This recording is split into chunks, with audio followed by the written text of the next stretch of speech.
ಚಿತ್ರರಂಗದಲ್ಲಿ ಲೆಜೆಂಡ್ ಅನ್ಸ್ಕೊಳ್ಳೋದು ತುಂಬ ಕಷ್ಟ.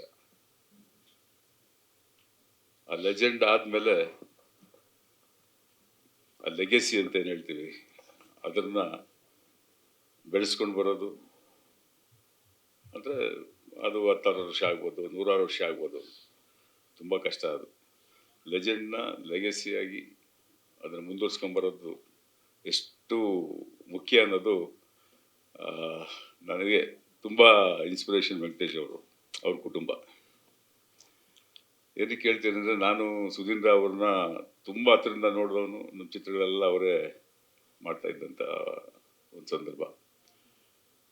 ಅವಾಗ ವೆಂಕಟೇಶ್ ಅವರು ಎಲ್ಲರೂ ಬೇರೆ ಪ್ರೊಫೆಷನ್ ಮಾಡ್ಬೋದಾಗಿತ್ತೇನೋ, ಬಟ್ ಅವ್ರ ಲೆಗೆಸಿನ ರಾಘವೇಂದ್ರ ಚಿತ್ರವಾಣಿನ ಅವ್ರ ಕೈಲಾದಂಥ ಒಂದು ಚಿತ್ರಗಳನ್ನು ನಿರ್ಮಾಣ ಮಾಡ್ತಾ ಚಿತ್ರರಂಗಕ್ಕೆ ಅತಿಯಾದಂಥ ಒಂದು ದೊಡ್ಡ ಬೆನ್ನೆಲುಬಾಗಿ ಒಂದು PR ಅಂದರೆ it's big bridge between audience and cinema industry. So ಅಷ್ಟು ಒಳ್ಳೆ ಮನಸ್ಸು, ಮನುಷ್ಯತ್ವ ಎಲ್ಲ ಇರುವಂಥ ಒಬ್ಬ ವ್ಯಕ್ತಿ ವೆಂಕಟೇಶ್ ಅವರು. ಆಮೇಲೆ ಕುಟುಂಬನೂ ಅಷ್ಟೇ. ವೆಂಕಟೇಶ್ ಅವರು ಅಷ್ಟು ಚೆನ್ನಾಗಿದ್ದಾರೆ ಅಂದರೆ, ಅಷ್ಟು ಸಾಧನೆ ಮಾಡಬೇಕು ಅಂದರೆ ಕುಟುಂಬದ ಒಂದು ಸಪೋರ್ಟ್ ತುಂಬ ಇಂಪಾರ್ಟೆಂಟ್ ಆಗುತ್ತೆ.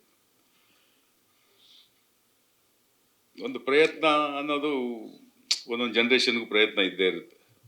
ಸೊ ಅವರು ಇನ್ನೊಂದು ಹೆಜ್ಜೆ ಮುಂದೆ ಹೋಗಿ ಮಗನ ಒಂದು ನಿರ್ದೇಶಕ ಮಾಡಬೇಕು, ಚಿತ್ರರಂಗಕ್ಕೆ ಕೊಡಬೇಕು ಅನ್ನೋ ಕೈಲಾಗಿದ್ದಾಗಲಿ ಅನ್ನೋದು ಅವನ ಒಂದು ಇಂಟ್ರೆಸ್ಟ್ ಅದಿದೆ. ಅದು ತುಂಬ ಇಂಪಾರ್ಟೆಂಟ್.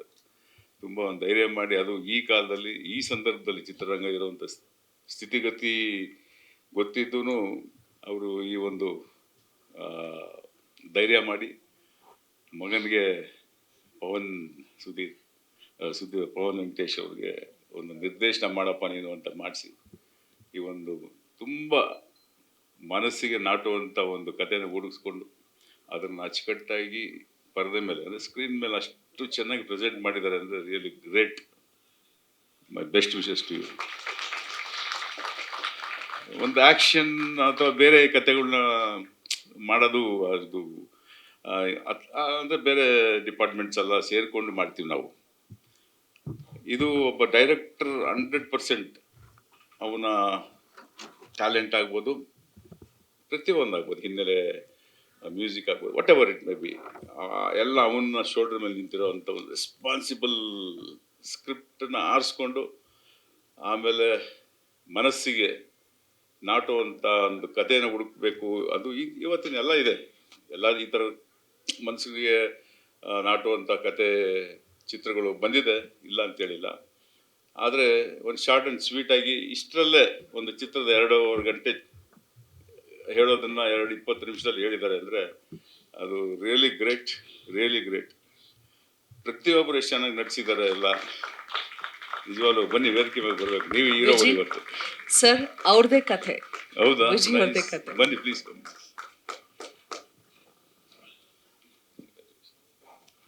ತುಂಬ ಚೆನ್ನಾಗಿ ಮಾಡಿದ್ದೀರಾ ಕತೆ, ನಟನೆ ರಿಯಲಿ ಗ್ರೇಟ್. ಸೊ ಈ ಥರ ಕಣ್ಣಲ್ಲಿ ನೀರು ಬರೆಸೋವಂಥ ಚಿತ್ರಗಳನ್ನು ನಾವು ನೂರಾರು ನೋಡಿದ್ದೀವಿ, ಆದರೆ ಮನಸ್ಸಲ್ಲಿ ಉಳಿಯುವಂಥ ಸಿನಿಮಾಗಳು, ಕತೆಗಳು ತುಂಬ ತುಂಬ ರೇರ್. ಆ ಥರ ರೇರಲ್ಲಿ ರೇರೆಸ್ಟ್ ಇದೊಂದು ನಾನು ನೋಡಿದ್ದೀನಿ. ನಿಜ ಹೇಳ್ತಾ ಇದ್ದೀನಿ, ತುಂಬ ಚೆನ್ನಾಗಿ ಮಾಡಿದ್ದೀರಾ.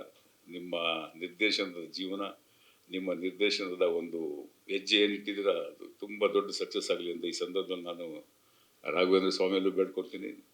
ನಮ್ಮ ಚಿತ್ರರಂಗದ ಮೀಡಿಯಾ ಆಗ್ಬೋದು, ನಮ್ಮ ಚಿತ್ರರಂಗದಲ್ಲಿ ಇರೋವಂಥ ಪ್ರತಿಯೊಬ್ಬರು ಇವರಿಗೆ ಪ್ರೋತ್ಸಾಹಿಸಬೇಕು ಅಂತ ಈ ಸಂದರ್ಭ ನಾನು ಕೇಳ್ಕೊಂತ ನಾನು 2 ಮಾತನ್ನು ಮುಗಿಸ್ತೀನಿ. ನಮಸ್ಕಾರ. ಎಲ್ಲ ಮಾಧ್ಯಮ ಮಿತ್ರರಿಗೂ ನಮಸ್ಕಾರ, ಎಲ್ಲ ಮಾಧ್ಯಮದವ್ರಿಗೂ ನಮಸ್ಕಾರ. ನಂದು ಇದು ಮೊದಲನೇ ಪ್ರಯತ್ನ, ಎಲ್ಲರಿಗೂ ಇಷ್ಟ ಆಗಿದೆ ಅಂದ್ಕೊಂಡಿದ್ದೀನಿ. ಹೆಂಗೆ ಬಂದಿದೆ ಗೊತ್ತಿಲ್ಲ. ನಾನು ಇದು 50ನೇ ಔಟ್ಪುಟ್ಟು. ಬೆಳಗ್ಗೆ ಔಟ್ಪುಟ್ಟು ಫೈನಲ್ ಆಗಿದ್ದು. 2020ರಲ್ಲಿ ಸುಧೀಂದ್ರ ಸಿನಿಪಯಣ ಮಾಡಿದ್ದೆ, 2021ರಲ್ಲಿ ಕರೋನಾದ ಬಗ್ಗೆ ಮಾಡಿದ್ದೆ, ರಾಮ ಜನ್ಮಭೂಮಿ ಬಗ್ಗೆ ಮಾಡಿದ್ದೆ. ಇವಾಗ ಒಳ್ಳೆ ಸ್ಕ್ರಿಪ್ಟ್ ಬಂತು ವಿಜಿಯಿಂದ. ಸ್ಕ್ರಿಪ್ಟ್ ಚೆನ್ನಾಗಿದೆ ಅಂದ್ಬಿಟ್ಟು ತಿರ್ಗಾ ರಿಹರ್ಸಲ್ ಮಾಡಿ 1-2 ತಿಂಗಳು ಆಮೇಲೆ ನಾವು ಇದಕ್ಕೆ ಶಾರ್ಟ್ ಫಿಲಮ್ಗೆ ಅಂತ ಶುರು ಮಾಡಿದ್ದು. 5 ದಿವಸ ಶೂಟಿಂಗ್ ಮಾಡಿದ್ವಿ, ನಾಗರಬಾವಿ ಸುತ್ತಮುತ್ತ 5 ದಿವಸ. ವಿಜಯ ರಿಚ sir music director, Yathiraj sir ಎಲ್ಲರಿಗೂ ಗೊತ್ತು, Viji hero, Harini ma'am main role ಮಾಡ್ಯಾರೆ. ನಮ್ಮ college friend Trishul. Technical department ಬಂದು ರವಿ ಸರು, ಮನೋಜು, ಎಷ್ಟು ಜನ ಆಯಿತು. ಮ್ಯೂಸಿಕ್ ವಿಜಯ ರಿಚ ಸರ್ ಒಂದು 12 ಡೇಸ್ ಆಯ್ತಲ್ಲ ಸರ್, 10 ಡೇಸ್. ಲಾಸ್ಟ್ ಮೂಮೆಂಟಲ್ಲಿ ತಿರ್ಗಾ ಹಾಡಬೇಕು ಅಂದಾಗ ತಿರ್ಗಾ ಎಲ್ಲ ಶುರು ಮಾಡಿ ಲಾಸ್ಟ್ 2 ಡೇಸಲ್ಲಿ ಹಾಡೆಲ್ಲ ಮಾಡಿದ್ದು ನಾವು. ಎಲ್ಲ ಅಮ್ಮಂಗೆ ಗಿಫ್ಟ್ ಕೊಡ್ತಾರೆ, ನಾನು ನಮ್ಮ ಅಕ್ಕಂಗೆ ಗಿಫ್ಟ್ ಕೊಟ್ಟಿದ್ದೀನಿ ವಾಲೆ. ಓ ಲವ್ಲಿ, ಲಕ್ಕಿ ಯು ಚಂದನ. ನಿನ್ನೆ ನೋಡಿದ್ದು ನಮ್ಮಪ್ಪ. ಅಲ್ಲಿ ತನಕ ಒಂದು ಪ್ರೊಡ್ಯೂಸ್ ಮಾಡ್ತೀನಿ ಅಂದೆ, ಎಲ್ಲ ಎಂಕರೇಜ್ಮೆಂಟ್ ಇದೆ ಅಪ್ಪನಿಂದ. ಮಾಡು, ಏನು ಬೇಕು ಅಂದಿದ್ರು. ದುಡ್ಡು ಬೇಕು ಅಂತ ಕೇಳಿದ್ದೆ, ಯಾರು ದುಡ್ಡು ಹಾಕಲ್ವ ಲಾಸ್ಟು. ಇಲ್ಲ ನಮ್ಮ ಚಿಕ್ಕಪ್ಪನ ಕೇಳಬೇಕು, ಅದಕ್ಕೆ ದುಡ್ಡು ಹಾಕಿದ್ರು. ಫೈನಲ್ ಔಟ್ಪುಟ್ ತನಕ ನೋಡಿಲ್ಲ, ಡಬ್ಬಿಂಗ್ ಆದಮೇಲೆ ಒಂದು ಔಟ್ಪುಟ್ ತೋರಿಸಿದ್ದೆ. ನಿನ್ನೆ ಫೈನಲ್ ಔಟ್ಪುಟ್ ತೋರಿಸಿದ್ದವ್ರು ಅವರೇ ಇನ್ಸ್ಪಿರೇಷನ್. ಫಸ್ಟು ಎಲ್ಲದಕ್ಕೂ ಫಸ್ಟು ಮಾಡು ಅಂತಾರೆ, ಯಾವುದೇ ಸಿನಿಮಾ ಆಗಲಿ. ಅಷ್ಟು ಪ್ರೊಡ್ಯೂಸ್ ಮಾಡೋಷ್ಟು ಅಲ್ಲ, ಅಷ್ಟು ದೊಡ್ಡ ಬಜೆಟ್ ಮೂವಿ ಅಷ್ಟಿಲ್ಲ. ಮಾಡಬೇಕು, ಬೇರೆ ಪ್ರೊಡ್ಯೂಸರ್ ಸರ್ ಅಂತವರು ಸಿಕ್ಕರೆ. ಶಾರ್ಟ್ ಫಿಲಿಮ್ ಅನ್ನೋದು ತುಂಬ ಇಂಪ್ರೆಸಿವ್ ಆದಂಥ ಒಂದು ಮಾಧ್ಯಮವಾಗಿ ಇವತ್ತು ಬೆಳ್ಕೊಂಡಿದೆ. ನಾವು ಮೊದಲೆಲ್ಲ ನಿಮ್ಗೆಲ್ಲರಿಗೂ ಗೊತ್ತಿರೋ ಹಾಗೆ 50 ಓವರ್ನ ಕ್ರಿಕೆಟ್ ಇವತ್ತು 2020ಗೆ ಬಂದಿದೆ.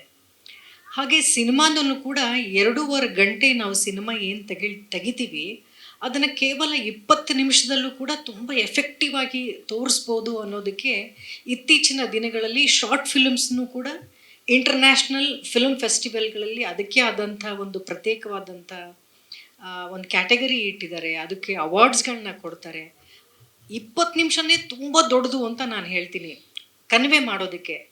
ಜಸ್ಟ್ 30 ಸೆಕೆಂಡ್ಸಲ್ಲಿ ನಾವು ಎಲ್ಲ ಟಿ ವಿಗಳಲ್ಲೂ ನೋಡ್ತೀವಿ, ಬರೀ ಒಂದು 30 ಸೆಕೆಂಡ್ಗಳಲ್ಲಿ ಒಂದು ಕಥೆನ ಹೇಳ್ತಾರೆ.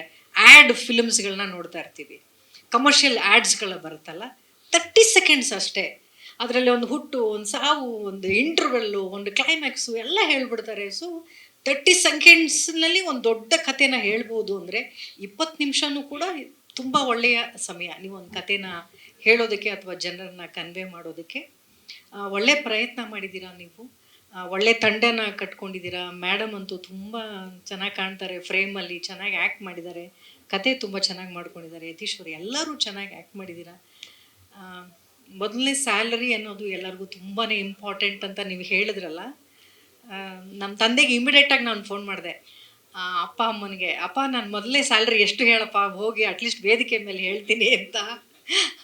ಡಾಕ್ಟರ್ ರಾಜ್ಕುಮಾರ್ ಅಪ್ಪಾಜಿಯವರ ಮೊದಲನೇ ಸಿನಿಮಾ ಅಲ್ಲ, ನನ್ನ ಮೊದಲನೇ ಸಿನಿಮಾ ಆಸೆಗೊಬ್ಬ ಮೀಸೆಗೊಬ್ಬ. ನಾನು ತಂಗಿ ಕ್ಯಾರೆಕ್ಟರ್ ಮಾಡಿದ್ದೆ. ಕಂದ ನಿನಗೆ ಫಸ್ಟು 500 ರೂಪಾಯಿ ಕೊಟ್ಟಿದ್ರು, ಸಿನಿಮಾ ಎಲ್ಲ ಮುಗಿದ್ಮೇಲೆ 3,000 ಕೊಟ್ಟರು, 3,500 ರೂಪಾಯಿ ಆಯಿತು ಅಂತ ಹೇಳಿದ್ರು. ಸೊ ನಮ್ಮಪ್ಪ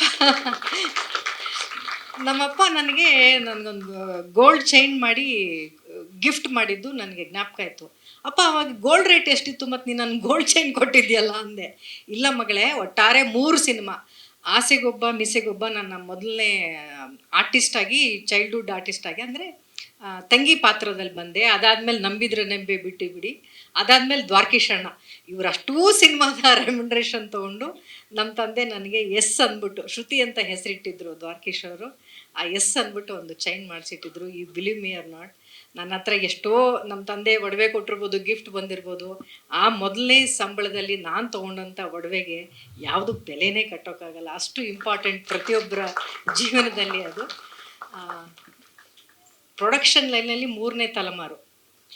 ನಿಮ್ಮ ತಂದೆ ಸಿನಿಮಾದಲ್ಲಿ ನಾನು ಆ್ಯಕ್ಟ್ ಮಾಡಿದ್ದೀನಿ, ನನಗದು ತುಂಬಾ ಸ್ಪೆಷಲ್.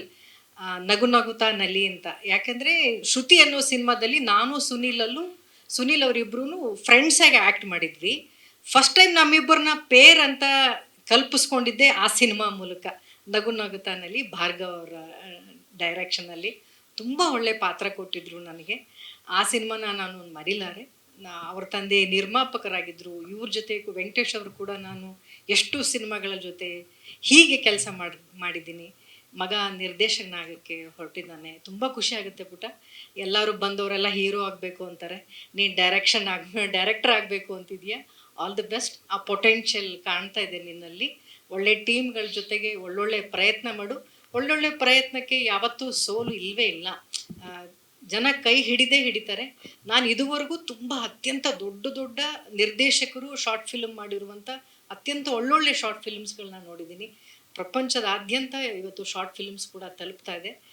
ಆದಷ್ಟು ಬೇಗ ದೊಡ್ಡ ತೆರೆಯ ನಿರ್ದೇಶಕ ಕೂಡ ಆಗು ನೀನು ಅಂತ ನಾನು ತುಂಬ ಹೃದಯದಿಂದ ಹಾರೈಸ್ತೀನಿ. ಒಳ್ಳೆಯದಾಗಲಿ. ಎಲ್ರಿಗೂ ನಮಸ್ತೆ. ಬಂದಿರುವಂಥ ಎಲ್ಲ ಮಾಧ್ಯಮದವ್ರಿಗೆ ಮತ್ತು ನನ್ನ ಸ್ನೇಹಿತರಿಗೆ, ಬಂಧು ಬಳಗ ಅವರಿಗೆ ಎಲ್ಲರಿಗೂ ತುಂಬ ಹೃದಯ ಸ್ವಾಗತ ಕೊಡ್ತೀನಿ.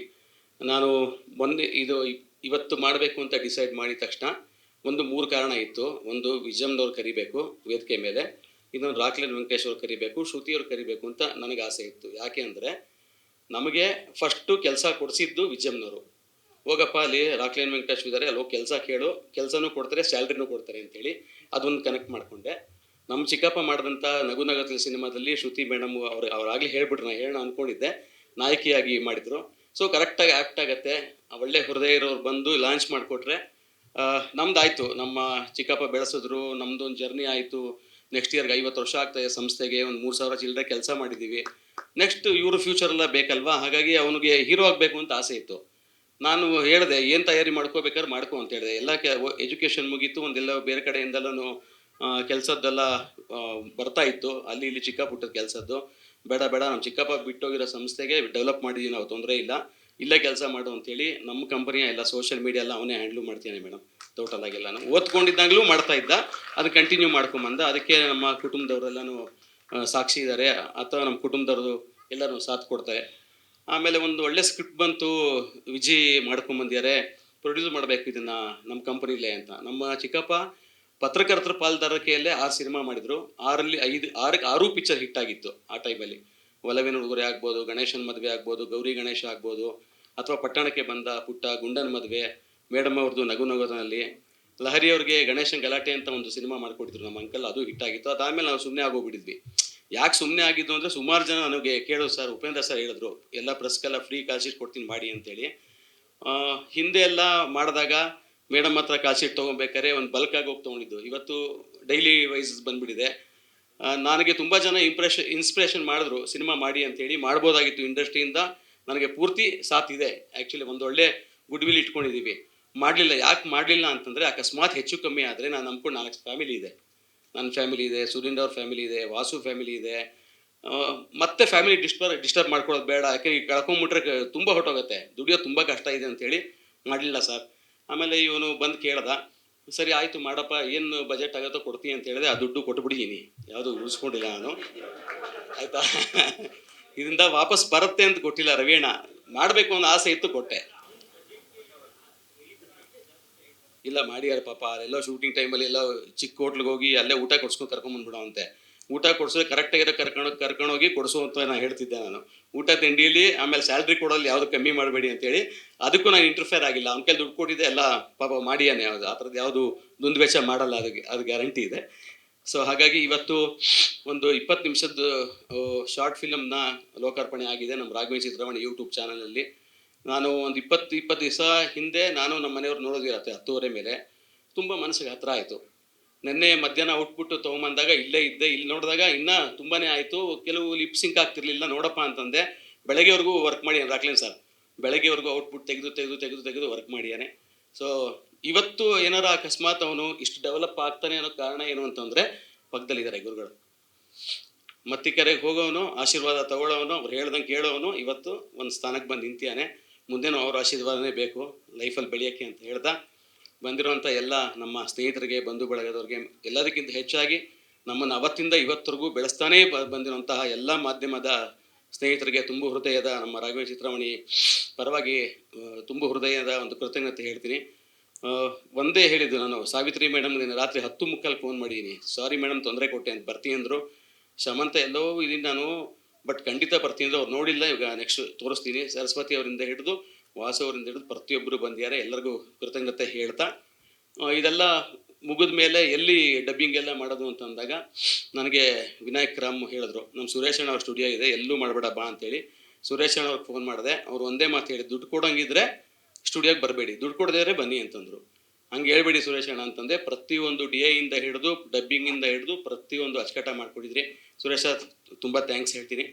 ಹಾಗೆ ವಿಜಯ್ ಅವರು ಹಿನ್ನೆಲೆ ಸಂಗೀತ ಆಗ್ಬೋದು, ಹಿನ್ನೆಲೆ ಸಂಗೀತ ಆಗ್ಬೇಕಾದ್ರೆ ಒಂದು ಚಿಕ್ಕ ಸಾಂಗ್ ಬೇಕು ಅಂತೇನೋ ಹೇಳಿದ್ರು ಲಾಸ್ಟಲ್ಲಿ. ಆಯಿತು ಮಾಡಿ ಅಂತೇಳಿ ಅವರೇ ಕಂಪೋಸ್ ಮಾಡಿ ತುಂಬ ಅಚ್ಚುಕಟ್ಟಾಗಿ ಮಾಡಿಕೊಟ್ಟಿದ್ದಾರೆ ಅವ್ರಿಗೆ. ಮತ್ತು ಡೈರೆಕ್ಷನ್ ಡಿಪಾರ್ಟ್ಮೆಂಟ್ ರವಿ ಆಗ್ಬೋದು, ನಮ್ಮ ಪವನ್ ಫ್ರೆಂಡ್ಸು, ಇವರೆಲ್ಲರಿಗೂ ಕೂಡ ಈ ಟೈಮಲ್ಲಿ ತುಂಬ ಥ್ಯಾಂಕ್ಸ್ ಹೇಳ್ತೀನಿ. Thank you. ಎಲ್ರಿಗೂ ನಮಸ್ಕಾರ. 1.5-2 ವರ್ಷದ ಹಿಂದೆ ಒಂದು ಲೈನ್ ಅಂದ್ಕೊಂಡಿದ್ವಿ, ಲೈಫ್ ಈಸ್ ಅನ್ಪ್ರಿಡಿಕ್ಟಬಲ್ ಅಂತ ಹೇಳ್ತಾರಲ್ವ. ಸೊ ಅದ್ರ ಮೇಲೆ ಒಂದು ಲೈನ್ ಬರೆಯೋಣ ಅಂತ ನಾನು ನನ್ನ ಫ್ರೆಂಡ್ ಪ್ರಸಾದ್ ಫಸ್ಟು ಕೂತ್ಕೊಂಡು ಕಾನ್ವರ್ಸೇಷನ್ ಸ್ಟಾರ್ಟ್ ಮಾಡಿಕೊಂಡು ಬರೆದಂಥ ಕಥೆ. ತದನಂತರ ಪವನ್ ಅವ್ರಿಗೂ ಹೇಳಿದೆ, ಹಿಂಗೆ ಒಂದು ಕಥೆ ಇದೆ, ಇಷ್ಟ ಆದರೆ ಮಾಡೋಣ ಅಂತ. ಸೊ ಅದು ಹೇಳಿ ಅವ್ರಿಗೆ ಹೇಳಿದ್ಮೇಲೆ ಅಲ್ಲಿ ಸ್ವಲ್ಪ ಚೇಂಜಸ್ ಮಾಡಿ ಇನ್ನು ಸ್ವಲ್ಪ ಇಂಪ್ರೂವ್ಮೆಂಟ್ಸ್ ಮಾಡಿ ಫೈನಲಿ ಶೂಟ್ ಆಗಿ ಇವತ್ತು ರಿಲೀಸ್ ಆಗಿದೆ. ಹೋಪ್ ನಿಮ್ಮೆಲ್ರಿಗೂ ಇಷ್ಟ ಆಗಿದೆ ಅಂತ ಭಾವಿಸ್ತೀನಿ. ಇಷ್ಟ ಆಗಿದ್ರೆ ಖಂಡಿತ ಶೇರ್ ಮಾಡಿ. Thank you. ನೀವೆಲ್ಲರೂ ಬಂದು ಈ ಒಂದು ಪ್ರಯತ್ನಕ್ಕೆ ಸಪೋರ್ಟ್ ಮಾಡ್ತಾ ಇದ್ದೀರಾ. And thank you very much Vijay ಹಾಗೂ ಪವನ್, ಈ ಪಾತ್ರಕ್ಕೆ ನನ್ನನ್ನು ಆಯ್ಕೆ ಮಾಡ್ಕೊಂಡಿದ್ದಕ್ಕೆ, ಈ ಆಪರ್ಚುನಿಟಿಗೆ thank you. Because as an artist ನಾನು ಅಂದ್ಕೊಳ್ಳೋದು ಯಾವುದೇ ಒಂದು ಆಫರ್ ಬಂದ್ರೂ ಇಟ್ ಈಸ್ ಅನ್ ಆಪರ್ಚುನಿಟಿ ಅಂತ. ಸೊ ನಮ್ಮ ತಂದೆ ಹೇಳಿರೋ ಹಾಗೆ ಏನೇ ಬಂದರೂ ಆದಷ್ಟು ಅದನ್ನು ಬಿಡಬೇಡ, ಬಿಕಾಸ್ ಕಲಾವಿದರಿಗೆ ಆಪರ್ಚುನಿಟಿ ಅನ್ನೋದು ಬಹಳ ಮುಖ್ಯ ಅಂತ. ಸೊ ಇದನ್ನು ಮನಸ್ಸಲ್ಲಿ ಇಟ್ಕೊಂಡು ನನಗೆ ಈ ಪಾತ್ರ ಮಾಡಿದ್ದಕ್ಕೆ ತುಂಬಾ ಖುಷಿಯಾಗಿದೆ. ಆ್ಯಂಡ್ ಐ ಹೋಪ್ ನಿಮ್ಮೆಲ್ರಿಗೂ ಕೂಡ ಇಷ್ಟ ಆಗಿದೆ ಅಂತ ಅಂದ್ಕೊಂಡಿದ್ದೀನಿ. And for the first time ನಂಗೆ ತುಂಬಾ ನರ್ವಸ್ ಆಗ್ತಾಯಿತ್ತು, ಬಿಕಾಸ್ ಗುರುಗಳಿದ್ರು, ವೆಂಕಟೇಶ್ ಸರ್ ಇದ್ದರು, ಆ್ಯಂಡ್ ಶ್ರುತಿ ಮ್ಯಾಮ್ ಇದ್ದರು, queen of emotions. So I was a bit nervous to be watching this with all of them. Thank you very much. ನೀವು ಬಂದು ತುಂಬಾ special ಮಾಡಿದ್ದೀರಿ ಈ ಒಕೇಶನ್ನ. Sir thank you very much. ಎಲ್ಲರಿಗೂ ಶುಭ ಹಾರೈಕೆಗಳು. Thank you. ಮಾಡಿರೋದು ಒಂದು ಸಣ್ಣ ಪಾತ್ರ, ನೀವು ತೆರೆ ಮೇಲೆ ನೋಡಿದಿರಿ. ಬಟ್ ಒಂದು 4 ಮಾತು ಆಡಲೇಬೇಕು ಅಂತ ಅಂದ್ಕೊಂಡು ಬಂದ್ಬಿಟ್ಟಿದ್ದೀನಿ. ಯಾಕಂದರೆ ವೇದಿಕೆಯಲ್ಲಿರುವ ಗಣ್ಯರು ಮತ್ತು ರಾಘವೇಂದ್ರ ಚಿತ್ರವಾಣಿ ಮತ್ತು ವೆಂಕಟೇಶ್ ಅವರ ಒಂದು ನಮ್ಮದು ಪಯಣ ಏನಿದೆ ಅದು ಎಲ್ಲ ಕಲೆಕ್ಟ್ ಮಾಡ್ಕೊಂಡ್ಬಂದ್ಬಿಟ್ಟಿದ್ದೀನಿ. ಎಷ್ಟು ಹೇಳ್ತೀನೋ ಎಷ್ಟು ಹೇಳೋದು ಗೊತ್ತಿಲ್ವಾ? ನಿನಗೆ ಫುಟೇಜ್ ಸಿಗುತ್ತೆ ಕಣ. ಫಸ್ಟು ಈ ಕ್ಯಾರೆಕ್ಟ್ರು ಸಿಕ್ಕಿದ್ದಕ್ಕೆ ನಿರ್ಮಾಪಕರಿಗೆ, ನಿರ್ದೇಶಕರಿಗೆ ನಾನು ಥ್ಯಾಂಕ್ಸ್ ಹೇಳ್ಬಿಡ್ತೀನಿ. ಅದ್ರ ಜೊತೆಗೆ ಲಾಸ್ಟ್ ಇಯರು ಇದೇ ವೇದಿಕೆಯಲ್ಲಿ ನನ್ನ ನಿರ್ದೇಶನದ ಸಂಜು ಸಿನಿಮಾದ ಫಂಕ್ಷನ್ ಆಗಿತ್ತು. ಅದಾದಮೇಲೆ 1 ವರ್ಷದ ನಂತರ ವೇದಿಕೆಯಲ್ಲಿ ನಾನು ಮೈಕ್ ಹಿಡ್ಕೊಂಡಿದ್ದೀನಿ. ಅದರ ಅರ್ಥ ಅಲ್ಲಿಂದ ಇಲ್ಲಿವರೆಗೂ ಕೆಲಸ ಇಲ್ಲ ಅಂತ ಅರ್ಥ. ನಮ್ಮ ಮ್ಯೂಸಿಕ್ ಡೈರೆಕ್ಟ್ರಿಗೆ ಮಾತ್ರ ಅದು ಅರ್ಥ ಆಯಿತು. ಇರಲಿ, ಅದನ್ನೇನು ಮೆನ್ಷನ್ ಮಾಡ್ತಿದ್ದೀನಿ ಅಂದರೆ, ನನ್ನ ಸಂಜು ಚಿತ್ರಕ್ಕೆ ಅದ್ಭುತವಾದ ರಿವ್ಯೂನ ಕೊಟ್ರಿ, ಒಳ್ಳೆ ಪ್ರಶಂಸೆ ಕೊಟ್ರಿ. ಅದಾದ ನಂತರ ಸಿಕ್ಕಿರಲಿಲ್ಲ. ಹಾಗಾಗಿ ಈ ವೇದಿಕೆನ ಬಳಸ್ಕೊಂಡು ಎಲ್ಲ ಮಾಧ್ಯಮದ ಸ್ನೇಹಿತರಿಗೆ ನಾನು ಥ್ಯಾಂಕ್ಸ್ ಹೇಳ್ತೀನಿ. ಪ್ರೊಡ್ಯೂಸರ್ ಎಷ್ಟು ಖುಷಿಯಾದರೂ ರಿವ್ಯೂಸ್ ನೋಡಿ ಮತ್ತು ರೆಸ್ಪಾನ್ಸ್ ನೋಡಿ. ಅಂದರೆ ಸಿನಿಮಾಯಿಂದ ದುಡ್ಡು ಬರಲ್ಲ ಅಂತ ಗೊತ್ತಿದ್ರು ಸಂಡೇ ಮೈಸೂರಲ್ಲಿ ಒಂದು ಶೋ ಫುಲ್ ಮಾಡಿ ನಮ್ಮ ಟೀಮ್ನೆಲ್ಲ ಕರೆಸಿ ಪಾರ್ಟಿ ಕೊಟ್ಟು, ಕೈಗೆ ಒಂದಷ್ಟು ದುಡ್ಡು ಕೊಟ್ಟು, ರೂಮ್ ಹಾಕಿ ಕಳಿಸ್ಕೊಟ್ಟಿದ್ರು. ಅಷ್ಟು ಒಂದು ತೃಪ್ತಿ ಸಿಕ್ತು. ನಿರ್ಮಾಪಕರು ದುಡ್ಡು ಸಿಕ್ಕಿಲ್ಲ ಅಂದ್ರೂ ನಿರ್ಮಾಪಕರು ಇವತ್ತು ನನಗೆ ಹೇಳಿದ್ದೇನೆಂದರೆ, ನೆಕ್ಸ್ಟ್ ನಾನು ಸಿನಿಮಾ ಮಾಡಿದ್ರೆ ಯತಿರಾಜ್ ನೀವೇ ಅದಕ್ಕೆ ಡೈರೆಕ್ಟ್ರು ಅಂತ. ಅದಕ್ಕೆ ಸಾಕ್ಷಿ ನಮ್ಮ ಮ್ಯೂಸಿಕ್ ಡೈರೆಕ್ಟರ್ ವಿಜಯ್ ಅವರು. ಅಷ್ಟು ಬಲ ಸಿಗಲಿಕ್ಕೆ ಕಾರಣ ನೀವು ಕೊಟ್ಟಂತಹ ಪ್ಯೂರ್ ಆದ ರಿವ್ಯೂ ಮತ್ತು ಪ್ರಶಂಸೆ. ಅದನ್ನು ಥ್ಯಾಂಕ್ಸ್ ಹೇಳ್ತೀನಿ. ಎರಡನೇದು, ರಾಘವೇಂದ್ರ ಚಿತ್ರವಾಣಿಗೆ ನಾನು ಮೊದಲು ಕಾಲಿಟ್ಟಾಗ 2001 ಅಥವಾ 2000 ಇರಬೇಕು ಅನ್ಕೋತೀನಿ. ನಾನು ಕರ್ನಾಟಕ ಸಂಜೆ ಸಿನಿಮಾ ಇನ್ಚಾರ್ಜ್ ಆದಾಗ ಅವಾಗೆಲ್ಲ ಈ ಡಿಜಿಟಲ್ ಎಲ್ಲ ಇರಲಿಲ್ಲ. ಫೋಟೋಸು ಮತ್ತು ನ್ಯೂಸ್ ಕವರೆಲ್ಲ ಕೊಡೋರು ನಮ್ಮ ಚೇತನ್ ಅಡಿಗರ್ ಗೊತ್ತು, ನಗ್ತಾ ಇದ್ದಾರೆ. ನಾನು ಫಸ್ಟು ನನ್ನ ಆಫೀಸಿಂದ ಲೆಟ್ರ್ ತೊಗೊಂಡು ಸುಧೀಂದ್ರ ಅವ್ರ ಮನೆಗೆ ಹೋದಾಗ ಸುಧೀಂದ್ರ ಅವ್ರು ಆಗಷ್ಟೇ ಪೂಜೆ ಮಾಡಿ ಮುದ್ರೆಗಿದ್ರೆ ಹಾಕ್ಕೊಂಡು ಒಂದು ಬ್ರೌನ್ ಕಲರ್ದು ಸಿಲ್ಕ್ದು ಹಾಕ್ಕೊಂಡು ಹಿಂಗೆ ಕುಂತಿದ್ರು ಆರಾಮಾಗಿ. ನನ್ನ ಸ್ವಲ್ಪ ಭಯ, ಅವಾಗೆಲ್ಲ ಇನ್ನೂ ಗೊತ್ತಿಲ್ಲ ಇದೆಲ್ಲ ಹೆಂಗೆ ವರ್ಕ್ ಆಗುತ್ತೆ ಅಂತ. ಹೋಗಿ ಇಂಟ್ರೊಡ್ಯೂಸ್ ಮಾಡಿಕೊಂಡೆ, ಒಂದು ಕವರ್ ಎತ್ಕೊಟ್ಟಿದ್ರು. ಅವತ್ತು ಶುರು ಆಯಿತು. ಅಲ್ಲಿಂದ ನನ್ನ ಜರ್ನಿಸಮ್ ಪ್ರಯಾಣದ ಜೊತೆಗೆ ನೀವು ಹೇಳ್ದಂಗೆ ವೆಂಕಟೇಶ್ ಫ್ರೆಂಡ್ಶಿಪ್ ಎಲ್ಲಿವರೆಗೂ ಬಂತು ಅಂತಂದರೆ, ನಾನು ಮಾಡಿದ ಎಲ್ಲ ಸಿನಿಮಾಗಳಿಗೆ ವೆಂಕಟೇಶೇ PR. 6 ಸಿನಿಮಾ ಮಾಡಿದೆ ಡೈರೆಕ್ಷನು, 6 ಸಿನಿಮಾಗೂ PR ವೆಂಕಟೇಶನೇ PR. ಎರಡನೇದು, ಯಶ್ ಅವರು ಕೊರೋನಾ ಟೈಮಲ್ಲಿ ಒಂದು ನಮ್ಮ ಇಂಡಸ್ಟ್ರಿಗೆಲ್ಲ ಹೆಲ್ಪ್ ಮಾಡಿದರು. ಆ ಕಂಟೆಂಟ್ ಇಟ್ಕೊಂಡು ನಾನೊಂದು ಶಾರ್ಟ್ ಫಿಲ್ಮ್ ಮಾಡಿದೆ, ಒಂದು 6-7 ನಿಮಿಷ. ಅದರಲ್ಲಿ PR ವೆಂಕಟೇಶ್ ಆಗೇ ಕ್ಯಾರೆಕ್ಟರ್ ಮಾಡಿದರು, ಅದು ನನ್ನ ಡೈರೆಕ್ಷನಲ್ಲಿ. ಸೊ ಹಾಗೆ ಒಂಥರ ಈ ಪ್ರಯಾಣ ಹೆಂಗೆ ಬಂತು ಅಂತಂದರೆ ಇಲ್ಲಿವರೆಗೂ ಬಂದಿದೆ. ವೆಂಕಟೇಶ್ಗೆ ಇಡೀ ಇಂಡಸ್ಟ್ರಿ ಗೊತ್ತು. ಆ ಕ್ಯಾರೆಕ್ಟರ್ಗೆ ಯಾರು ಕೇಳಿದ್ರು ಬಂದು ಮಾಡಿಕೊಟ್ಟಿರೋರು. ನನ್ನನ್ನು 1 ತಿಂಗಳು ಮುಂಚೆನೇ ಹೇಳಿದ್ರು ಪವನ್, ಅಂಕಲ್ ಒಂದು ಕ್ಯಾರೆಕ್ಟರ್ ಇದೆ ಮಾಡ್ತೀನಿ ಬಿಡಪ್ಪ ಅಂತ. ಹೋಗ್ಬಿಟ್ಟು ಆ್ಯಕ್ಟಿಂಗ್ ಮಾಡಿ ಬಂದೆ. ಕಾಸು ಕೊಡಲಿಲ್ಲ. ಏನೋ ಫಸ್ಟ್ ಸ್ಯಾಲ್ರಿ ಅಂದ್ಕೊಂಡ್ರೆ ನಮಗೆ ಸ್ಯಾಲ್ರಿ ಬರಲಿಲ್ವಲ್ಲ ಅಂದ್ಕೊಂಡು ಸುಮ್ಮನೆ ಅದೇ. ಸರಿ ವೆಂಕಟೇಶ್ ನಮ್ಮದು ರ್ಯಾಪೋ ಇದೆ, ಹೆಂಗೋ ಏನೂ ಮಾಡೋಕ್ಕಾಗಲ್ಲ ಅಂತ ಸುಮ್ಮನೆ ಅದೇ. ಆಮೇಲೆ ಡಬ್ಬಿಂಗ್ ಹೋದೆ. ಡಬ್ಬಿಂಗ್ ಮುಗಿದ್ಮೇಲೆ ಅಂಕಲ್ ತಗೊಳ್ಳಿ ಅಂತ ಕವರ್ ಕೊಟ್ಟ. ಆಹಾ, ಪಕ್ಕ ಪ್ರೊಫೆಷನಲಿಸಮ್ ಇಲ್ಲೇ ಕಲ್ತ್ಬಿಟ್ಟವ್ರು. ಡಬ್ಬಿಂಗ್ ಹೋಗಿ ನಾನು ಅಪ್ಪಿ ಬಿಸಿ ಇದೀನಪ್ಪ, ಡಬ್ಬಿಂಗ್ ಬರಲ್ಲ ಅಂದರೆ ಪೇಮೆಂಟ್ ಡಮಾರು. ಸದ್ಯ ಒಬ್ಬ ಡಬ್ಬಿಂಗ್ ಮಾಡಿದೆ, ಕಾಸು ಬಂತು, ಸ್ಯಾಲ್ರಿನೂ ಕೊಟ್ಟರು ವೆಂಕಟೇಶು. ಅದಕ್ಕಿಂತ ಮುಖ್ಯವಾಗಿ ರಾಘವೇಂದ್ರ ಚಿತ್ರವಾಣಿ ಸಂಸ್ಥೆಯ ಪ್ರಶಸ್ತಿ ಸಮಾರಂಭ 3-4 ವರ್ಷ ನಾನು ನಿರೂಪಣೆ ಮಾಡಿದ್ದೀನಿ. ಅದನ್ನ ಆಮೇಲೆ ಇವ್ರು ಹೈಜಾಕ್ ಮಾಡಿಕೊಂಡ್ರು. ಪ್ರೊಫೆಷನಲ್ ಆಗಿ ಇದೆಲ್ಲ ಆಗ್ತಾ ಇರುತ್ತೆ. ಇಲ್ಲ, ಇದು ತಮಾಷೆ ಬೇಕಿತ್ತಾ? ಸುಮ್ಮನೆ. ಸೊ ಈ ಥರದೊಂದು ದೊಡ್ಡ ಪ್ರಯಾಣ ರಾಘವೇಂದ್ರ ಚಿತ್ರವಾಣಿ ಸಂಸ್ಥೆ ಜೊತೆಗೆ, ವೆಂಕಟೇಶ್ ಜೊತೆಗೆ, ಈಗ ಪವನ್ ಜೊತೆಗೆ. ಪವನ್ ಆಗಲೇ ಅಂಕಲ್ ಇನ್ನೊಂದು ಪ್ಲಾನ್ ಮಾಡ್ತಾ ಇದ್ದೀನಿ, ನಾನು ಬರ್ತೀನಿ ಅಂತ ಆಗಲೇ ಹೇಳಿಬಿಟ್ಟಿದ್ದಾನೆ. ಇದಾದ ನಂತರ ಚಿಕ್ಕದಾಗಿ ಇನ್ನೊಂದು ಮಾತಿದೆ. ಲಾಸ್ಟ್ ಇಯರ್ ನಾನು ಸಿನಿಮಾ ಮಾಡಿದ್ದು, ಅದಾದಮೇಲೆ 6 ತಿಂಗಳಿಂದ ವೆಂಕಟೇಶ್ ಹಿಂದೆ ಬಿದ್ದಿದ್ದೆ. ಗುರು ಕೆಲಸ ಇಲ್ಲ, ಯಾರು ಒಬ್ಬರು ಪ್ರೊಡ್ಯೂಸರ್ ಕೊಡು ಅಂತ. ಒಂದಿಬ್ಬರು ಪ್ರೊಡ್ಯೂಸರ್ ಇಂಟ್ರೊಡ್ಯೂಸ್ ಮಾಡಿಸ್ತಾ ಎಲ್ಲ ಕಾಗೆ ಆರಿಸ್ಬಿಟ್ಟು ಹೋಗ್ಬಿಟ್ರು. ಈಗ ಕೆಲಸ ಇಲ್ಲದೆ ಕುಂತಿದ್ದೆ. ವೆಂಕಟೇಶು ಸಂಕ್ರಾಂತಿ ಅಷ್ಟೊತ್ತಿಗೇನೋ ಮಾಡೋಣ ಬಾಗುರು ಅಂತ ಹೇಳೋನೆ. ಅದು ನಿಮ್ಮೆಲ್ಲರ ಮುಂದೆ ಕಮಿಟ್ ಮಾಡಿಸ್ತಾ ಇದ್ದೀನಿ, ಏಮಾರಿಸ್ಬಾರ್ದು ಅಂತ. ಇನ್ನೊಂದು ಪಾಯಿಂಟ್ ಇದೆ, ಶ್ರುತಿ ಮೇಡಮು ನಮ್ಮದು ತುಂಬ ಫ್ರೆಂಡ್ಶಿಪ್ ಇಲ್ಲ. ಬಟ್ ಯಾವತ್ತು ಯಾವುದೇ ಟೈಮಲ್ಲಿ ಕಾಲ್ ಮಾಡಿದ್ರು, ಯಾವುದೇ ಕಾರ್ಯಕ್ರಮ ಮಾಡಿದ್ರು, ನಾನು ಮೊದಲು ಸ್ವಲ್ಪ ಸೀನಿಯರ್ ಆಕ್ಟರ್ಸ್ ಅಲ್ವಾ, ಸ್ವಲ್ಪ ಹೆಡ್ ವೈಟ್ ಇರುತ್ತೆ ಅಂತ ಅಂದ್ಕೊಂಡಿದ್ದೆ ಮೇಡಮ್, ಕ್ಷಮಿಸಿ. ಬಟ್ ನಾನು 2-3 ಕಾರ್ಯಕ್ರಮಕ್ಕೆ ಕರೆದೆ, ಬರೀ ಫೋನ್ ಕಾಲಲ್ಲಿ ಬಂದು ಹೋಗಿದ್ರು. ಅದನ್ನು ಥ್ಯಾಂಕ್ಸ್ ಹೇಳೋಕ್ಕೆ ಅವಕಾಶ ಸಿಕ್ಕಿರಲಿಲ್ಲ. ನಾನು ಶ್ರುತಿ ಮೇಡಮ್ ಒಂದು ಥ್ಯಾಂಕ್ಸ್ ಹೇಳ್ತೀನಿ. ಇಲ್ಲೊಬ್ಬರು ವ್ಯಕ್ತಿ ನಿಂತಿದ್ದಾರೆ. 2008ರಲ್ಲಿ ನನ್ನ ಜೀವನದಲ್ಲಿ ಒಂದು ಘಟನೆ ನಡೆದಿತ್ತು. ಒಂದು ದಿನದ ಮಟ್ಟಿಗೆ ನಾನು ಜೈಲಿಗೆ ಹೋಗಿದ್ದೆ. ಆತ್ಮಹತ್ಯೆ ಮಾಡಿಕೊಳ್ಳುವಂತಹ ಸಂದರ್ಭ. ಆ ಘಟನೆ ನಡೆದಾಗ ಸಾರ್ ಊರಲ್ಲಿರಲಿಲ್ಲ. ನೈಟ್ ಅವ್ರ ಮನೆಗೆ ಹೋಗಿ ಏನೇನೆಲ್ಲ ಆಯಿತು ಅಂತ ಹೇಳಿದೆ. ಅವ್ರು ಅಲ್ಲಿ ಕುಂತಿದ್ರು, ನಾನು ಇಲ್ಲಿ ಎದುರುಗಡೆ ಕುಂತಿದ್ದೆ. ನಾನು ಹೇಳ್ತಾ ಇದ್ದಾಗೇ ಅವ್ರ ಕಣ್ಣಲ್ಲಿ ನೀರು ಬರ್ತಾ ಇತ್ತು. ಇವತ್ತವರೆಗೂ ಅದು ನಾನು ಅವ್ರಿಗೆ ಹೇಳೋಕ್ಕೆ ಅವಕಾಶ ಸಿಕ್ಕಿರಲಿಲ್ಲ. ನನ್ನ ಸಿನಿಮಾ ಕಾರ್ಯಕ್ರಮದಲ್ಲಿ ಕರೆದುಬಿಟ್ಟು ಹೇಳಬೇಕು ಅಂದ್ಕೊಂಡಿದ್ದೆ, ಅದಾಗಿರಲಿಲ್ಲ. ಇವತ್ತಿದ್ದಾರೆ. ಪ್ರಾಯಶಃ ಅವತ್ತು ರಾಕ್ಲೈನ್ ವೆಂಕಟೇಶ್ ಅನ್ನುವ ಒಬ್ಬ ವ್ಯಕ್ತಿ ನನಗೆ ಬೆನ್ತಟ್ಟಿ ನನ್ನ ಹೆಂಡತಿಗೆ ಫೋನ್ ಮಾಡಿ, ನಾನು ಇದೀನಮ್ಮ, ಯಾವುದೇ ಸಮಯದಲ್ಲಾದರೂ ಫೋನ್ ಮಾಡಿ ನಾನು ಇರ್ತೀನಿ ಅಂತ ಹೇಳಿದರು. ಪ್ರಾಯಶಃ ಅದೊಂದು ಮಾತು ನನ್ನನ್ನು ಇಲ್ಲಿವರೆಗೂ ಕರೆಸಿ ಈ ಫಸ್ಟ್ ಸ್ಯಾಲ್ರಿ ಫಂಕ್ಷನಲ್ಲಿ ನಿಲ್ಲೋ ಹಾಗೆ ಮಾಡಿದೆ. ಈ ವೇದಿಕೆಯಲ್ಲಿ ಸರ್, ಅವತ್ತಿನ ನಿಮ್ಮ ಸಪೋರ್ಟು ನನಗೆ ಪುನರ್ಜನ್ಮ ಕೊಟ್ಟಿದೆ ಅಂತಂದರೆ ನಾನು ಇವತ್ತವರೆಗೂ ನಿಮ್ಮ ಹತ್ರ ಹೇಳ್ಕೊಂಡಿರಲಿಲ್ಲ. ವೇದಿಕೆಯಲ್ಲೇ ಅದು ಹೇಳಬಾರ್ದು ಅಂತಿದ್ದೆ. ಉಮೇಶ್ ಅಣ್ಣ ಇವತ್ತು ಹೋಗಿದ್ದಾರೆ. ನಾವು ಯಾವತ್ತಿರ್ತೀವೋ ಯಾವತ್ತು ಹೋಗ್ತೀವೋ, ಎದೆಯಲ್ಲಿ ಇರೋದನ್ನ ಹೊರಗೆ ಹಾಕಬೇಕು ಅಂತ ಹೇಳಿ ವೇದಿಕೆ ಬಳಸ್ಕೊಳ್ತಾ ವೆಂಕಟೇಶ್, ಐ ಆಮ್ ಸಾರಿ. ಯಾಕಂದರೆ ವೆಂಕಟೇಶ್ ಸರ್ ನನಗೆ ಈ ಥರ ವೇದಿಕೆಯಲ್ಲಿ ಸಿಕ್ಕಿರಲಿಲ್ಲ. ಸಂಜು ಆಡಿಯೋ ಲಾಂಚ್ ಕರೆದಿದ್ದೆ, ಇಲ್ಲಮ್ಮ ಊರಲ್ಲಿ ಇರಲ್ಲ ಅಂತ ಹೇಳಿದರು. ಸ್ವಲ್ಪ ಎಮೋಷನ್ ಆಗ್ತಾ ಇದ್ದೀನಿ, ಉಸಿರು ಕಟ್ತಾ ಇದೆ. ಯಾಕಂದರೆ ಆ ಘಟನೆಗಳು ಕೆಲವು ನಮ್ಮ ಚೇತನ್ ನಾಡಿಗರಿಗೆ, ಮನುಗೆ, ವಾಸು ಸಾರ್ಗೆ, ವಿಜಯಣ್ಣಗೆಲ್ಲ ಗೊತ್ತು, ರೆಡ್ಡಿ ಅವ್ರಿಗೆಲ್ಲ, ವೀರೇಶ್ವರ್ಗೂ ಗೊತ್ತಿರುತ್ತೆ. ಅದನ್ನು ರಿವೀಲ್ ಮಾಡೋದು ಬೇಡ. ಹಾಯ್ ವಿಜಯ್, ಎಲ್ಲರಿಗೂ ಗೊತ್ತಿರುತ್ತೆ. ಬಟ್ ವೆಂಕಟೇಶ್ ಸರ್ ಅವತ್ತು ಎಷ್ಟು ಸಪೋರ್ಟ್ ಮಾಡಿದರು ಅಂದರೆ, ನಾನು ಇದ್ದೀನಿ ಯುತಿ, ನೀನು ತಲೆ ಕೆಡಿಸ್ಕೊಬೇಡ ಅಂದರು. ಅದಕ್ಕೋಸ್ಕರ ಪ್ರಾಯಶಃ ಇಲ್ಲಿವರೆಗೂ ಇದ್ದೀನಿ. ಸಾಕು ಅನ್ಕೋತೀನಿ. ಇದಿಷ್ಟು ಅನ್ಕೊಂಬಂದಿದ್ದೆ, ಎಲ್ಲ ಹೇಳ್ಬಿಟ್ಟೆ ಅನ್ಕೋತೀನಿ. ಆಮೇಲೆ ಸಾವಿತ್ರಿ ಮೇಡಮ್ ಕೇಳ್ತಾ ಇದ್ರು, ಫಸ್ಟ್ ಸ್ಯಾಲ್ರಿ ಎಷ್ಟು ತೊಗೊಂಡಿದ್ದೆ ಯತಿ ಅಂತ. SSLC ಮುಗಿದ ಮೇಲೆ ನಾನು ಕಾಲೇಜ್ಗೆ ಇನ್ನೂ ಅಡ್ಮಿಷನ್ ಇರುವಾಗೆ ಒಂದು TV ಫ್ಯಾಕ್ಟ್ರಿಯಲ್ಲಿ ಕ್ಯಾಶುವಲ್ ಆಗಿ ಸೇರ್ಕೊಂಡಿದ್ದೆ. ನನಗೆ ಫಸ್ಟ್ ಸ್ಯಾಲ್ರಿ ಬಂದು 600 ರೂಪಾಯಿ. ವೆಂಕಟೇಶ್ ಎಷ್ಟು ಕೊಟ್ಟ ಅಂತ ಹೇಳಲ್ಲ. Thank you. ನೋಡ್ಕೋಬೇಕು, ಮಗನ ನೋಡ್ಕೋಬೇಕು, ಫ್ರೀಯಾಗಿ ಮಾಡ್ಕೊಂಡ್ರೆ ನಾನು ಅದೇ. ಓಕೆ, ಫುಲ್ ಸ್ಟಾಪ್ ಇಡೋಣ. ಇದು ಎಲ್ಲೆಲ್ಲ ಹೋಗ್ತಿದೆ. ಒಂದ್ಸರಿ ಎಲೆಕ್ಷನ್ ಆಯ್ತು ಅಂದ್ರೆ 5 ವರ್ಷ ಇರ್ತಾರೆ ಮುಖ್ಯಮಂತ್ರಿಗಳಲ್ವಾ, ಇನ್ನು ಇನ್ ಟರ್ಮ್ ಬಂದಿಲ್ಲ ಇವ್ರದ್ದು, ಬಂದಾಗ ಆಮೇಲೆ ನೋಡೋಣ ಅಂತ. ನರ್ವಸ್ ಆಗಿದ್ದೀನಿ, ಏನ್ ಹೇಳ್ಬೇಕು ಅಂತ ಗೊತ್ತಾಗ್ತಿಲ್ಲ ಆಕ್ಚುಲಿ. ಇದೆಲ್ಲ ನಾನು ಎಷ್ಟೋ ವರ್ಷಗಳಿಂದ ಸ್ಟಾರ್ಟ್ ಮಾಡಿರೋ ಡಿ.ವಿ. ಸುಧೀಂದ್ರ ಅವರ ಆಲೋಚನೆ ನಮ್ಮೆಲ್ಲ ಇಷ್ಟು ಜನಕ್ಕೆ ಆಶ್ರಯ ಆಗುತ್ತೆ ಅಂತ ಗೊತ್ತಿರ್ಲಿಲ್ಲ. ನಾನು ಸುಧೀಂದ್ರ ವೆಂಕಟೇಶ್ ಸರ್ಗೆ ಥ್ಯಾಂಕ್ ಯು ಹೇಳಕ್ಕೆ ಇಷ್ಟಪಡ್ತೀನಿ. ಹಾಗೆ ನನ್ನ ಫ್ರೆಂಡ್ ನಿರ್ದೇಶಕನಿಗೆ ಥ್ಯಾಂಕ್ ಯು ಹೇಳಕ್ಕೆ ಇಷ್ಟಪಡ್ತೀನಿ. ಅವ್ನು ನಮ್ಮನ್ನು ನಂಬಿ, ನಾವು ಬೆಂಗಳೂರಲ್ಲಿ ಎಲ್ಲೋ ಒಂದು ಮೂಲೆಯಲ್ಲಿ ಇರ್ತೀವಿ, ನಾವೊಂದು ಕನಸು ಕಟ್ಕೊಂಡು ನಾನು ಆಕ್ಟರ್ ಆಗಬೇಕು ಅಂತ ಬಂದಾಗ ಈ ಥರ ಫ್ರೆಂಡ್ ಅಂತ ಕೈ ಬಿಡ್ದಿರ ಅವ್ರು ವಿಜಯ್ ಅವರು ಸ್ಟೋರಿ ಹೇಳಿದಾಗ, ಈ ಫ್ರೆಂಡ್ ಕ್ಯಾರೆಕ್ಟರು ನಮ್ಮ ಫ್ರೆಂಡೇ ಒಬ್ಬ ಇದ್ದಾನೆ, ಆಕ್ಟರ್ ಇದ್ದಾನೆ, ಅವ್ನು ಮಾಡ್ತಾನೆ ಅಂತ ನಂಗೆ ಚಾನ್ಸ್ ಕೊಟ್ಟು ನನ್ನ ಮೇಲೆ ನಂಬಿ ಇಲ್ಲಿ ಗಂಟ ಕರ್ಕೊಂಡ್ ಬಂದಿರೋದಕ್ಕೆ ಥ್ಯಾಂಕ್ ಯು ಹೇಳ್ತೀನಿ. ಬೇಸಿಕಲಿ ಫಸ್ಟ್ ನಾನು ವೆಂಕಟೇಶ್ ಸರ್ಗೆ ಮತ್ತು ಯತಿರಾಜ್ ಸರ್ಗೆ ಥ್ಯಾಂಕ್ಸ್ ಹೇಳಬೇಕು. ನನ್ನ ಡೆಬ್ಯೂ ಮೂವಿ, ನಾನು ಫೀಚರ್ ಮೂವಿಗೆ ಮ್ಯೂಸಿಕ್ ಮಾಡುವಾಗಿಂದನೂ ವೆಂಕಟೇಶ್ ಸರ್ PRO ಆಗಿದ್ದಾರೆ. ಅವಾಗ ಫಸ್ಟ್ ಸಿನಿಮಾಯಿಂದನೂ ಆಲ್ಮೋಸ್ಟ್ 4 ಸಿನಿಮಾ ಮಾಡಿದ್ದೀನಿ. ಅವಾಗಿಂದನೂ ಅವ್ರು ನೋಡಿದಾಗ ಅವ್ರಿಗೆ ಇರೋ ಕಾಂಟ್ಯಾಕ್ಟ್ಸಲ್ಲಿ ಯಾರನ್ನು ಬೇಕಾದರೂ ಮ್ಯೂಸಿಕ್ಗೆ ರೆಫರ್ ಮಾಡ್ಬೋದು. ಬಟ್ ಎವ್ರಿ ಟೈಮ್ ಅವ್ರ ಹತ್ರ ಯಾರಾದರೂ ಒಂದು ಹೊಸಬ್ರು ಅಥವಾ ಒಂದು ಮೀಡಿಯೋಕರ್ ಬಡ್ಜೆಟಲ್ಲಿ ಯಾವುದಾದ್ರೂ ಬಂದಾಗ ಫಸ್ಟ್ ನನಗೆ ರೆಫರ್ ಮಾಡ್ತಾರೆ, ಹೋಗಿ ಚೆನ್ನಾಗಿ ಮಾಡ್ತಾನೆ ಹುಡುಗ, ಇದು ಮಾಡ್ತಾನೆ ಅಂತ. ಸಿಮಿಲರ್ಲಿ ಯತಿರಾಜ್ ಸರ್ ಕೂಡ ಯಾರೇ ಅವ್ರ ಹತ್ರ ಹೊಸಬ್ರು ಒಂದು ಸಿನಿಮಾ ಮಾಡಬೇಕು ಅಂತ ಬಂದಾಗ ಮ್ಯೂಸಿಕ್ ಅಂತ ಬಂದ ಕೂಡಲೇ ನನಗೆ ರೆಫರ್ ಮಾಡ್ತಾರೆ. Sir thank you so much. And sir ಹೇಳಿದಾಗೆ ಹೋದ ವರ್ಷ ಸಂಜು ಸಿನಿಮಾ ಪ್ರೆಸ್ ಮೀಟ್ ಟೈಮಲ್ಲಿ ಪವನ್ ಹೇಳಿದರು, ಒಂದು ಸ್ಕ್ರಿಪ್ಟ್ ಮಾಡಿದ್ದೀವಿ ಸರ್, ಮ್ಯೂಸಿಕ್ ಮಾಡ್ಬೇಕು ನೀವೇ ಅಂತ.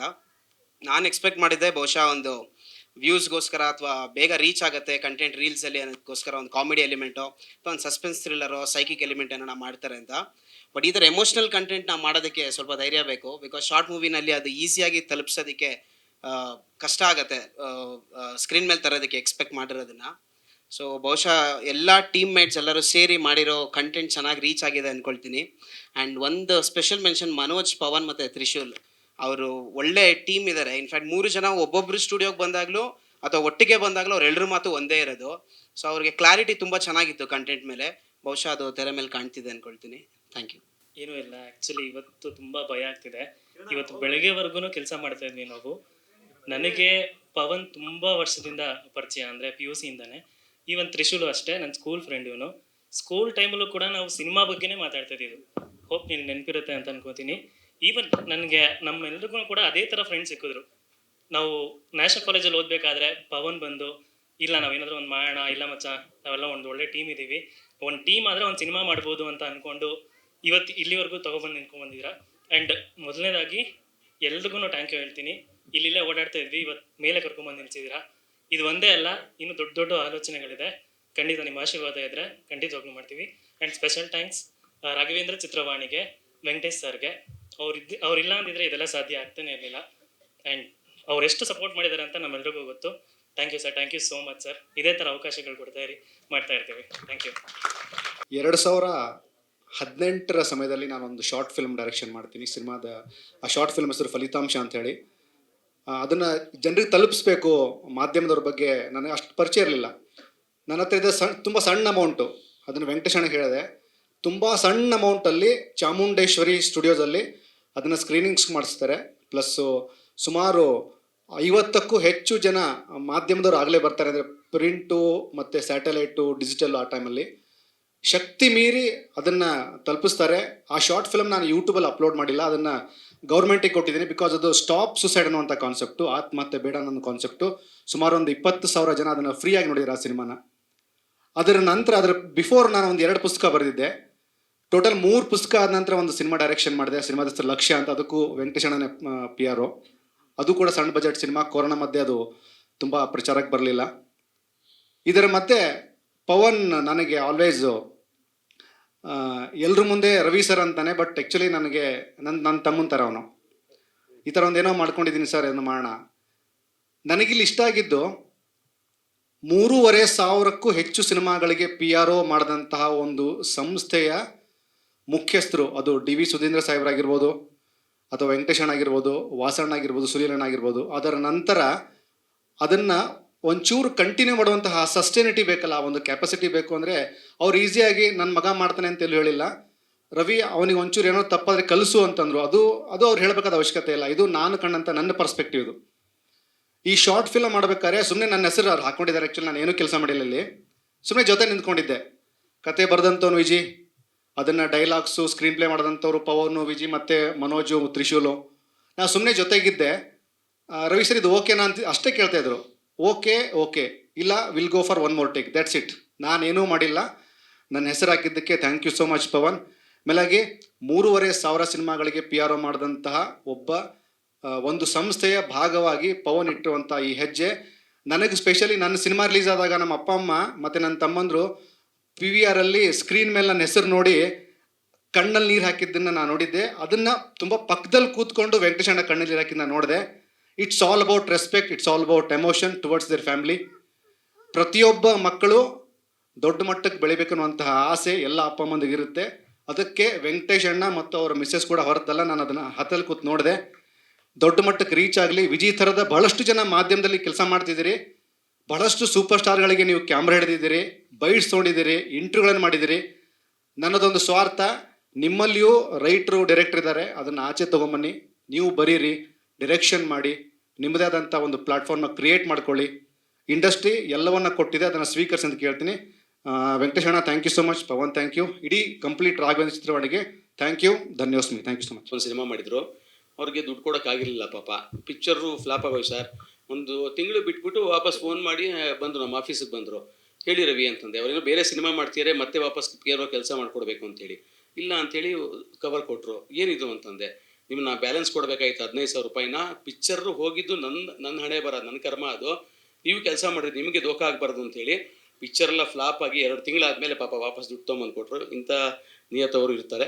ಆಮೇಲೆ ವಿಜಯ್ ಮ್ಯೂಸಿಕ್ ಚೆನ್ನಾಗಿ ಮಾಡಿದ್ದಾರೆ. ಅದಕ್ಕೆ ಕಾರಣ ಏನು ಅಂತಂದರೆ ಯತಿಗೆ ಫೋನ್ ಮಾಡಿಬಿಟ್ಟು ಮ್ಯೂಸಿಕ್ ಮಾಡಿಸ್ಬೇಕು ಗುರು. ವಿಜಯ್ ನೀವು ಹೇಳಿದ ಕರೆಕ್ಟು, ತುಂಬ ಜನ ನನಗೆಲ್ಲ ಫ್ರೆಂಡ್ಸ್ ಇದ್ದಾರೆ ಮ್ಯೂಸಿಕ್ ಡೈರೆಕ್ಟ್ರು, ಯಾರು ಹೇಳಿದ್ರು ಮಾಡಿಕೊಡೋರು. ನಾನು ಯತಿಗೆ ಕೇಳಿದಾಗ ಇಲ್ಲ ವಿಜಯ್ ತುಂಬ ಏನಕ್ಕೆ ಸಬ್ಜೆಕ್ಟು ಸೆಂಟಿಮೆಂಟ್ ಸಬ್ಜೆಕ್ಟ್ ತಾಯಿ ಮಗಂದು ಅಂತಂದೆ. ಇಲ್ಲ ವಿಜಿಕಲ್ ಮಾಡಿಸಿ ಚೆನ್ನಾಗಿ ಮಾಡಿಕೊಡ್ತಾರೆ ಅಂದರು. ಮತ್ತೊಮ್ಮೆ ಥ್ಯಾಂಕ್ಸ್ ಹೇಳ್ತೀನಿ. ಆಮೇಲೆ ಸುರೇಶ್ ಅಣ್ಣಗೆ ಮತ್ತೊಮ್ಮೆ ಥ್ಯಾಂಕ್ಸ್ ಹೇಳ್ತಾರೆ. ಸುರೇಶ್ ಅಣ್ಣ ದಯವಿಟ್ಟು ವೇದಿಕೆ ಮೇಲೆ ಬರಬೇಕು ಪ್ಲೀಸ್, ಬನ್ನಿ ಸರ್. ಇಲ್ಲ ದಯವಿಟ್ಟು ಬನ್ನಿ ನೆನಪಿನ ಕಾಣಿಕೆ ಇಸ್ಕೋಬೇಕು ಬನ್ನಿ ರಾಕ್ಲೈನ್ ಸರ್ ಹತ್ರಕ್ಕೆ. ಇಲ್ಲ ಬನ್ನಿ ಪ್ಲೀಸ್, ಇಲ್ಲ ಬನ್ನಿ. ನಾನು ಇವ್ರಿಗೆ ಹೇಳಿದೆ ಮೇಡಮ್ ರೀಸನಬಲ್ ಆಗಿ ಮಾಡಿಕೊಡಿ, ಒಂದು 20 ನಿಮಿಷ ಶಾರ್ಟ್ ಫಿಲ್ಮು ಅಂತ. ಒಂದೇ ಮಾತು ಹೇಳೋ, ದುಡ್ಡು ಕೊಡೋಂಗಿದ್ರೆ ಇಲ್ಲಿ ಬರಲೇಬೇಡಿ, ದುಡ್ಡು ಕೊಡಲಿಲ್ಲ ಅಂದರೆ ಪವನ್ ಕಳಿಸಿ ನೀವು ಸ್ಟುಡಿಯೋಗೆ ಅಂತಂದರು. ಏನೂ ಇಲ್ದಂಗೆ ಪಾಪ ಮಾಡಿಕೊಟ್ಟಿದ್ದಾರೆ, ಅದಕ್ಕೆ ಸ್ಪೆಷಲ್ ಥ್ಯಾಂಕ್ಸು. ಅದಕ್ಕೆ ಇವ್ರು ಮಾಡ್ಕೊಡೋದಕ್ಕೆ ಕಾರಣ ಏನು, ನನ್ನ ಸ್ನೇಹಿತ ವಿನಾಯಕ್ ರಮ ಹೋಗು ಸುರೇಶ್ ಅಣ್ಣಂಗೆ ಹೇಳಿದ್ದೀನಿ ನಾನು, ಹೋಗಿ ಎಲ್ಲ ಮಾಡಿಕೊಡ್ತಾರೆ ಅಂತಂದರು. ಮತ್ತು ಇಷ್ಟು ಅಚ್ಚುಕಟ್ಟಾಗಿರೋ ಜಾಗದಲ್ಲಿ ನವರಸನ್ ಅವ್ರು ಬರಬೇಕಾಗಿತ್ತು, ಅದೊಂದು ಮೀಟಿಂಗಲ್ಲಿ ಅವರು ಸ್ಟ್ರಕ್ ಆಗಿದ್ದಾರೆ. ನಾನು ಯಾವಾಗ ಏನೇ ಕೇಳಿದ್ರು ಕೂಡ ಅಣ್ಣ ನಿಮ್ಮ ಜಾಗ ಇದು, ನೀವು ಯಾವಾಗ ಬೇಕಾದ್ರೆ ಬಳಸ್ಕೊಳ್ಳಿ ಅಂತ ಹೇಳಿದ್ದಾರೆ. ಅವ್ರಿಗೂ ಈ ವೇದಿಕೆ ಮುಖಾಂತರ ಸ್ಪೆಷಲ್ ಥ್ಯಾಂಕ್ಸ್ ಹೇಳ್ತೀನಿ. ಕಾರ್ತಿಕ್ಗೂ ಅಷ್ಟೇ. ಕಾರ್ತಿಕ್ ನಿಮಗೂ ಥ್ಯಾಂಕ್ಸ್.